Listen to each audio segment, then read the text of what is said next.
Good morning. Happy holiday weekend. It's so good to be back with all of you. We just returned from a couple weeks on the road in our RV traveling out to Colorado. We got to visit our daughter and her friend who live out there in Lakewood, spend some time there. Got to go to an amazing music festival in Buena Vista. I've decided that living at altitude is the way to go. I mean, the Denver had some of the 90-degree days too, but you drive up another hour and a half and you're at 8,500 feet of altitude, and it's just nice and cool, and the weather is pleasant. You get these nice, cool evenings, and I like that we've come back to this kind of like cooler fall weather already. We had a bonfire last night. Lisa and I just sat by the fire and are just kind of soaking in the beginnings of what feels like fall in Michigan. And that meditation was so great, David, because it feels nostalgic right now. It feels like the kind of season where before you fully plunge into fall, you kind of reflect on the summer and everything that's happened so far. A phrase that was introduced to me when we first kind of moved out to this side of Michigan that has taken on fresh meaning every year is manic Michigan summer, which is how a lot of us live, right? Since you have such a short window that goes by so quick, you just try to cram as much as you can in. Or at least those of us who thrive on doing things and socialization, we tend to do that. And it is true. When you pause and you reflect and you look back, life is pretty good. And we have so much to be grateful for.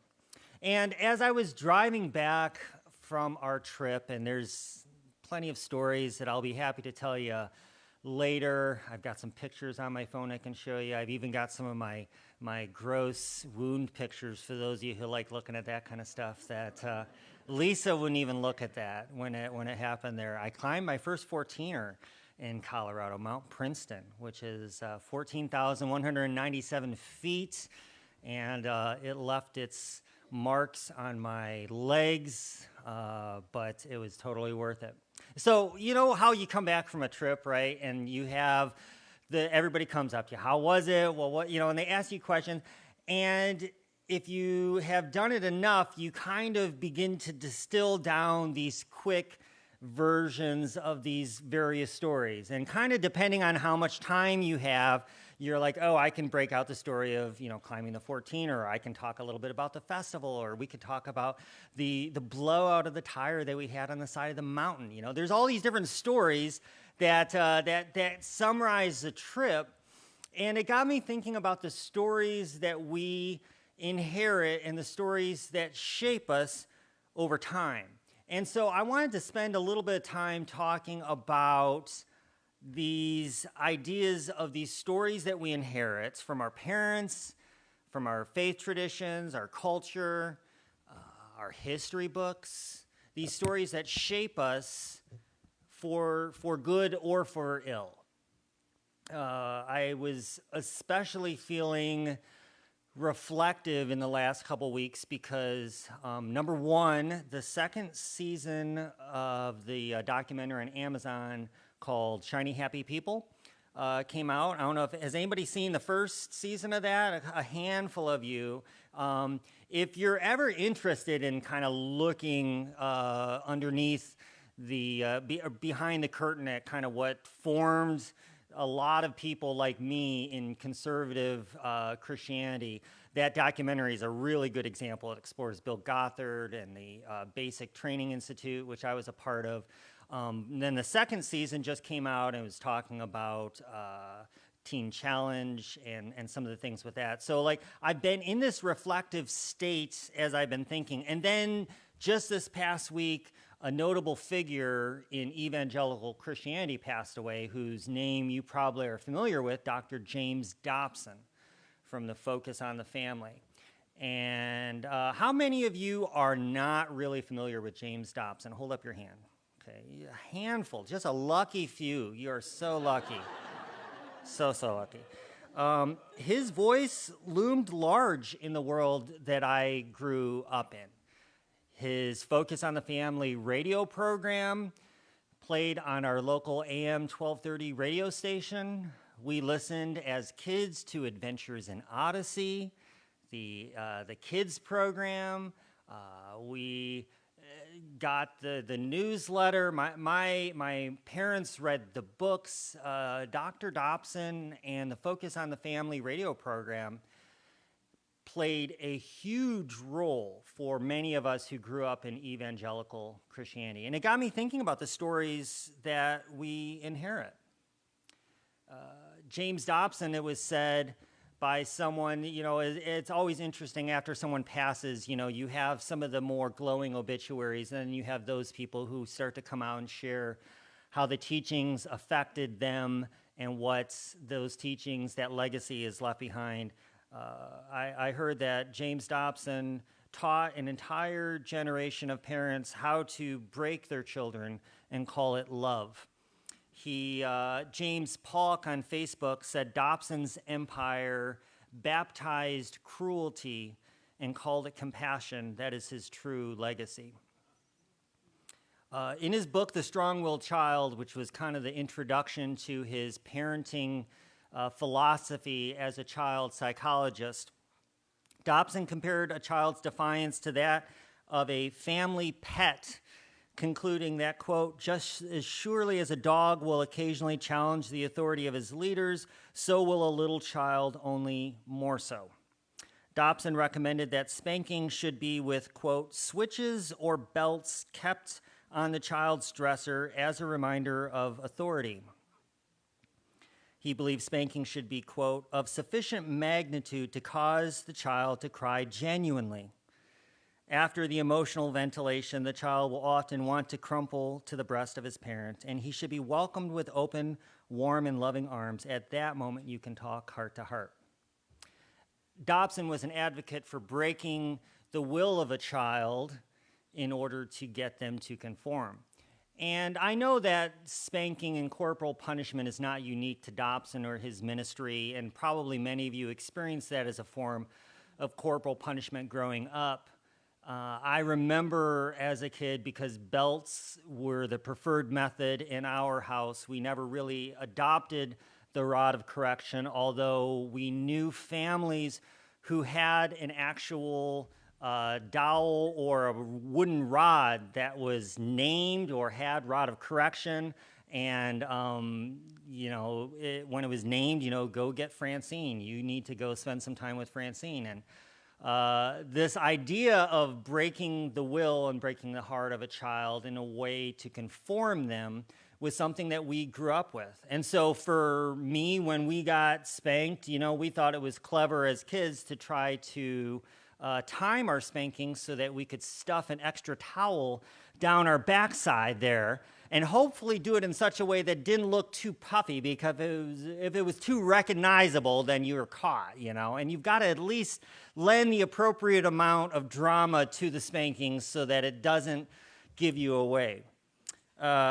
Another quote from The Strong-Willed Child, Dobson said, some strong-willed children absolutely demand to be spanked, and their wishes should be granted.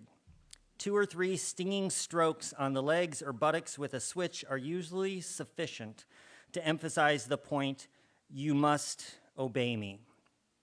In my deconstruction, I've had conflicting thoughts about heaven and hell, but I find myself at times wishing that there was at least a form of hell in the form of like Dante's Inferno, where there's a level of hell where James Dobson is surrounded by these little demons who are spanking him just 2 or 3 times at a time with these switches just to cause a sufficient response. That would maybe, after a few thousand years, be enough for me to feel like the effect that he left on a generation of kids is returned.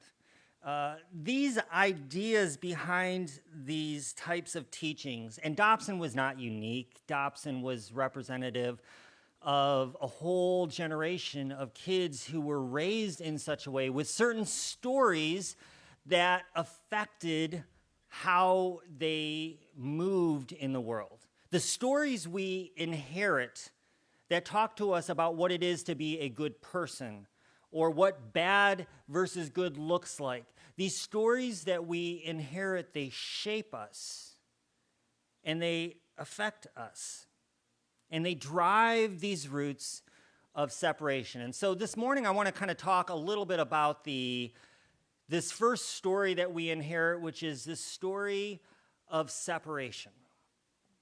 A couple weeks ago, Tabitha shared in her talk a retelling of the Adam and Eve garden story, right? And focusing on the idea of the tree of the knowledge of good and evil. And most of us as kids in Sunday school have been raised with Adam and Eve. We know the garden story. How does this story shape us? What is the message that this story drives?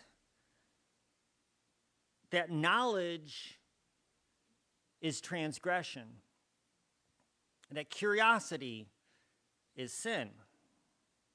This story gives us the establishment of shame, of separation from God, from the garden, hiding, blame. These stories drive the root of the separation that we feel that continues to dominate the stories.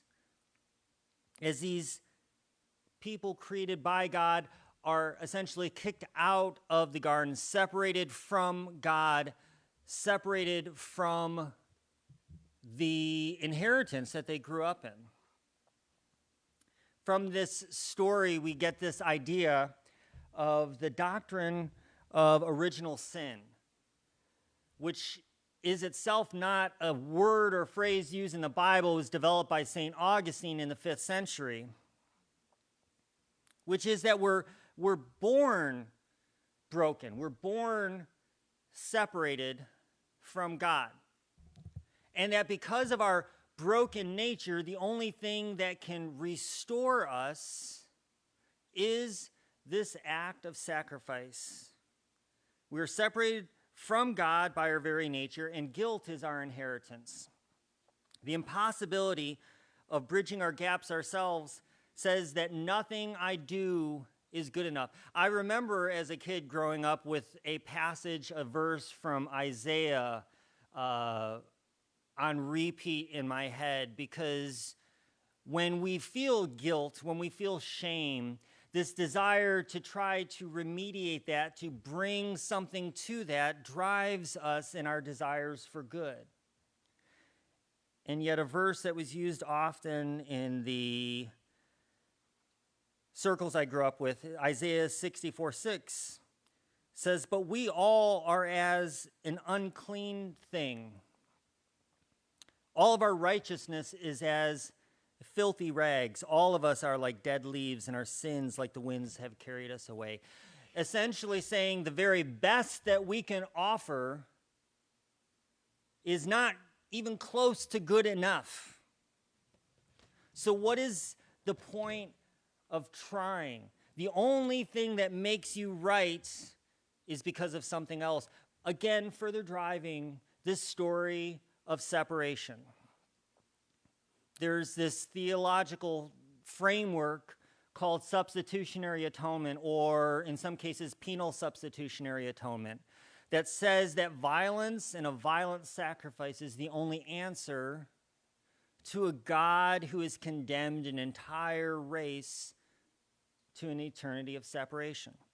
A God who cannot forgive without blood sacrifice. It's a deity whose love is indistinguishable from an abusive parent with anger issues. And we call that love. I heard it explained once. Imagine if you're a parent with 2 children and your youngest child in the other room, you hear this crash and there's this vase that breaks. Normal parents might comfort the crying child and clean up the glass, but penal substitutionary atonement says that you're so furious that you can't even bear to look at your child. And either the options are that you beat your older child to death, or you beat that child to death, or you murder their older sibling. And somebody has to pay in blood for the offense that was done. And you would call this love and expect the toddler to spend the rest of their life grateful to you that you only killed their older brother. And to call that love. So the effects of this story and these stories that we inherit drive this notion of separation. Drives the notion of our separation from God, from this world that we live in, and from each other. What are the effects of this separation? How does this story drive us? First, we experience a separation from self. Those who grew up in evangelical Christianity, especially those who grew up with the effects of purity culture or some of the messed up teachings around morality and sexuality and relationships, have experienced, there's an entire generation now in therapy that are dealing with this disconnection from self, a somatic disconnection, because the body was taught to be a place of sin. The flesh was the source of all of our evil and carnal desires, and so you would discipline your flesh and you would bring it under submission and create this separateness from yourself in your own being. We experience shame about our bodies because of the stories that we were told. We experience shame about our desires and our questions. We see the flesh as the enemy and the mind as untrustworthy.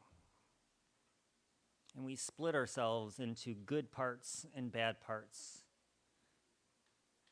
And instead of moving towards wholeness, towards integration, where we bring all these parts together, these stories drive a separateness that causes us to stay broken. It's a separation from self. It's also a separation from others. Charles Eisenstein, in his book, The More Beautiful World That Our Hearts Know Is Possible, he writes this. He said, "In the old story, we overcome evil and leave our enemies in the dust, wailing and gnashing their teeth. No more.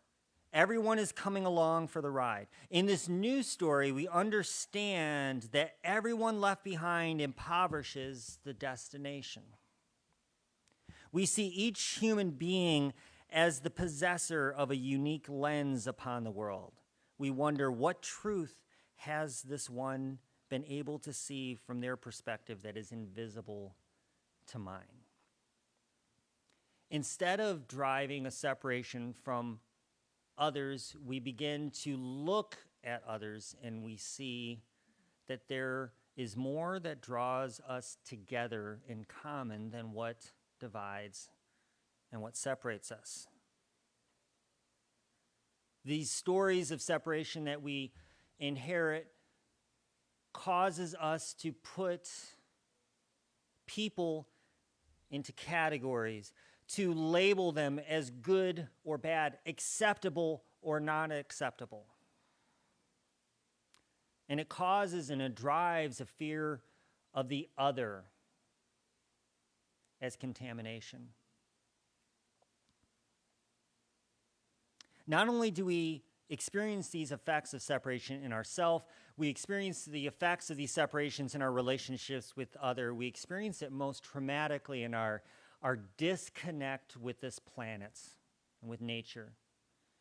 There's so much that Robin Wall Kimmerer has written about that I could just read for hours, quotes from her book, but she has and describes this connection to source, planet, Gaia, nature, that we all come from, that the more we lean into drives a greater sense of connection and unity and interdependence with our planet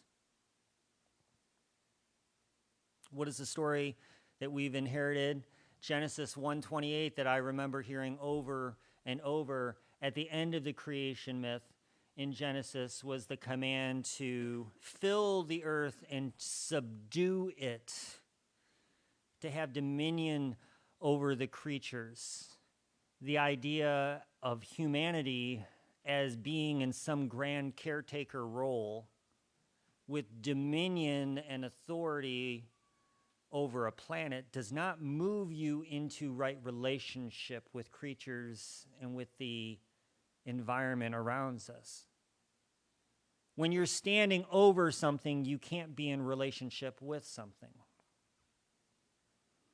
Causes us to see the earth as temporary, as disposable, and we see nature as fallen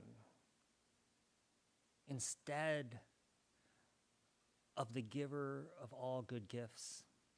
I wonder how much my life would look differently if I didn't have to constantly change the narration in my head based upon the things that I was taught that still bubble up from time to time.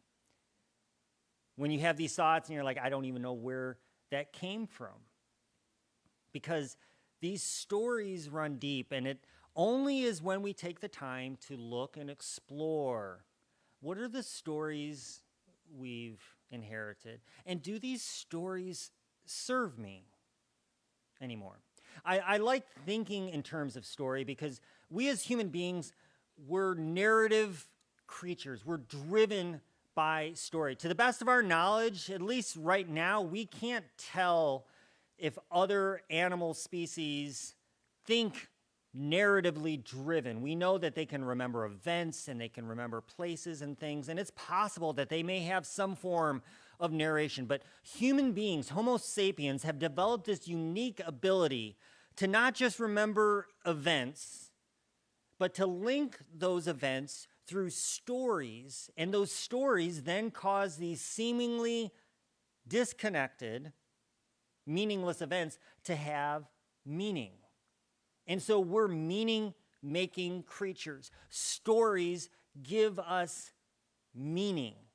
We even have biases where we can retell stories in such a way in our memory that we will believe something to be true and convince ourselves that it is true later after the fact, even though the original course of action that we chose, we can't decide why we did it at that point. There's so much going on up here, but our brains love a good story. That's why there's the Hollywood industry. That's why books and all of us talk in terms of stories. If you want to really think about how much this affects your life, pay attention to the conversations afterwards. Most of our conversations take place in the form of stories. What did you do this weekend? Somebody tells you a story. What's going on next week? Oh, there's this happening. And we think and talk in stories. And those stories change us, and they change how we function in the world. The story that I'm telling myself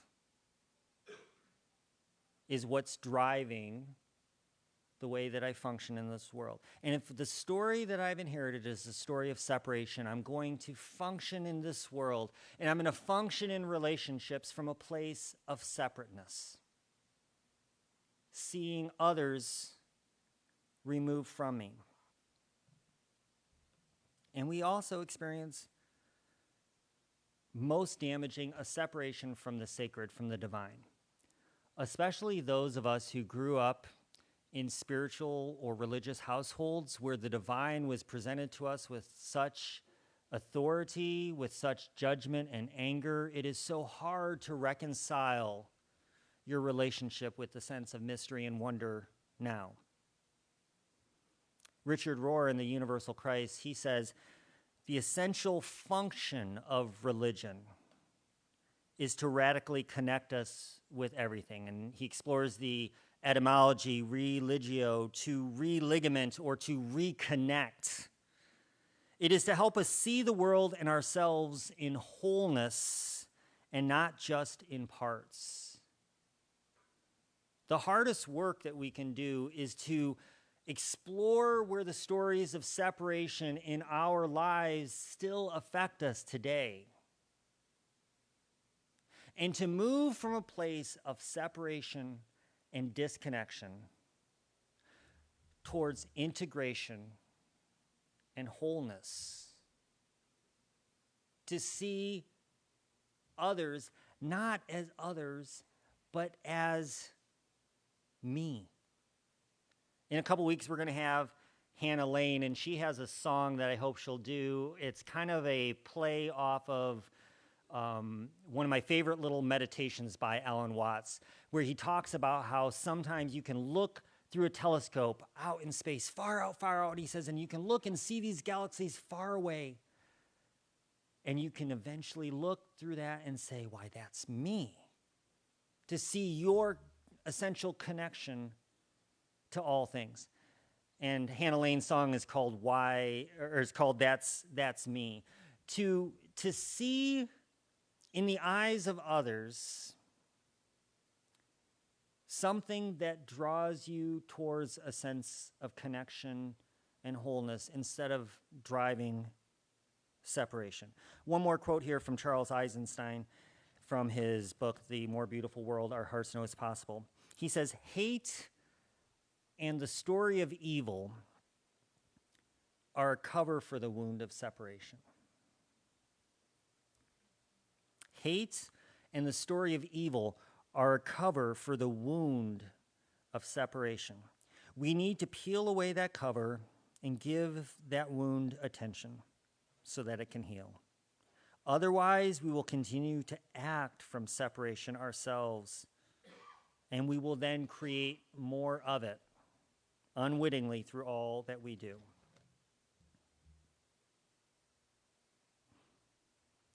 We move from separation to wholeness, from brokenness to integration, from disconnection towards this idea, and this borrows the phrase from Thich Nhat Hanh, who talks about interbeing. And we've talked about this in the past. I've got a few sheets here that I'll leave out at the back table from a little one-page excerpt from Thich Nhat Hanh's teaching on interbeing, which is a deeper way of seeing connection to all things. It's a meditative practice that causes you to even look at something as simple as a piece of paper and to not see that piece of paper as a physical object that is separate from you, but to recognize that that paper began as a tree, bringing sunlight down from the sky, converting it into resources, that we are connected to everything on this planet. And that to hurt others is to simply hurt ourselves. To experience a disconnect from others is to separate yourself from your truest essence, your truest being. So, in these stories that shape us, there are stories of separation. There are stories that we've inherited that tell us that we're not good enough, that we don't belong, that we are essentially disconnected from our divine source, that we are separate from this creation and this planet instead of a part of it. And these stories harm us greatly. My hope for you and for me is that we can look at those stories and unpack them and replace them with stories that better serve us, stories that remind us that we come from this earth and will return to it, and that our well-being is tied up in the well-being of this planet. That the people that we share this planet with are as much us as anything, and that we are all bound up together, that we move from separateness and brokenness towards wholeness, integration, towards interbeing. Thank you.